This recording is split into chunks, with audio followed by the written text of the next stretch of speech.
ఇప్పుడు నీకు ఒక పని జరగాలి, అవిశ్వాసపు ఛాయలు అలమటించాయి. నువ్వేం చేస్తావు? ఫలానా రోజున ఫలానా టైంలో నేను ఆ పని అనుకున్నప్పుడు దేవుడు చేశాడు కాబట్టి ఖచ్చితంగా ఈ పని కూడా చేస్తాడు. నేను ఎందుకు అవిశ్వాసంగా ఉండాలి? ఇప్పుడు ఈ పని ఖచ్చితంగా దేవుడికి అప్పచెప్తా, దేవుడు చేస్తాడు.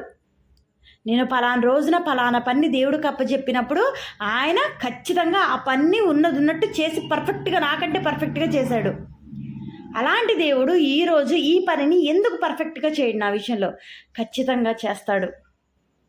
నా ప్రియ సహోదరి సహోదరుడా, నువ్వు ఎంచుకున్నది ఉత్తమమైన మార్గం అయితే, నువ్వు పోయేది సరైన దారి అయితే, నేను నీకు ఒక గొప్ప విషయం చెప్తాను, నీకు ఒక గొప్ప కీ పాయింట్ చెప్తాను, రాసి పెట్టుకో. దేవునికి వదిలే ప్రతిదీ ఆయన చూసుకుంటాడు. దేవునికి వదిలే ప్రతిదీ అన్నీ ఆయన చేస్తాడు.